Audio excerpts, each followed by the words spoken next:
I'm really fascinated with objects.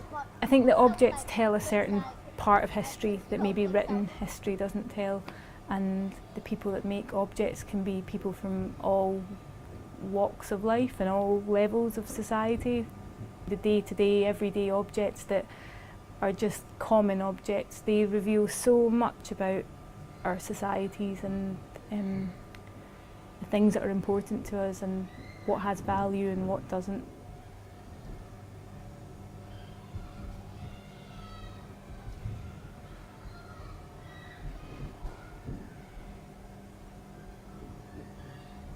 The workshop's about making and it's about craft.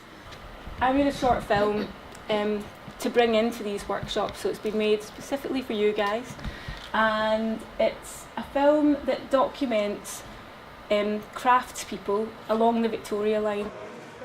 Who comes to my shop? Everyone. We start with a stick, which is this stick's actually maple, so I actually cut the slots in where the springs will be. I wanted to document in some way the range of makers that we rely on. We need to kind of protect these makers because it's not far away, or it's happening that they kind of find it hard to exist.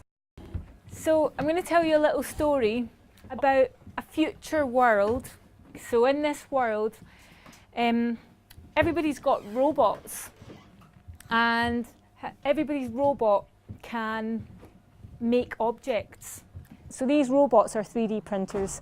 Everyone is supplied with one, and they can produce all of the things that we need. I want you to think about the problems that might exist in this world, and specifically problems to do with making or fixing things, or what we might be lacking in this world that we have now. Our picture This is really important, I think. Can you tell me a little bit more about the lonely and antisocial things that would be going on?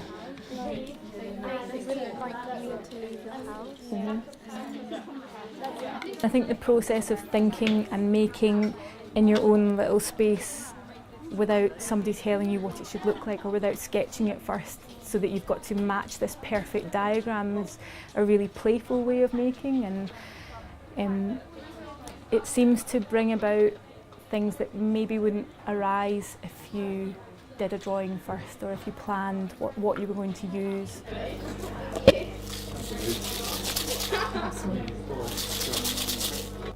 My dad's a bit of a bodger, so he's got quite a haphazard way of making things. He owns a hardware shop, so a lot of the materials that we use today, I guess, are inspired by the hardware shop. He's got a way of kind of cobbling stuff together, or fixing stuff, or making tools to do jobs that he could probably buy the tool, or he sells the tool to do that job anyway. So one of my favourites that he's made is this extra long paintbrush for painting the top edge of a ceiling that where there's a stairwell going down. So he just stuck together like an upside down feather duster, a giant stick that was really long, and then a paintbrush at the end of it. And about midnight one evening he was just painting the kind of edge of the ceiling, and it did the job perfectly well. And I love that approach to making, that it's just, what have I got and how can I put it together to make a tool that does the job.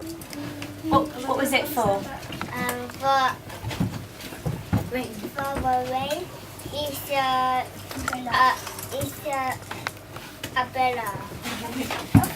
So our problem was that if our phone breaks down, then how would we contact our family and friends? And then Aina came up with the fabulous idea of an owl. You put it, like, for example, in the River Thames, and then it would float to another country. What would you do if you didn't have perfume? And I decided that I was going to put flowers in the box. So we made a air freshening filter that you plug into your printer that sucks the fumes up. So this is like an immersion machine kind of thing. This trains your hands how you cut hair, and then when you're really good, you can cut your own hair. So this is suited to anyone, any eyesight, so it changes depending on your eyes. Yeah, yeah, I think they're amazing.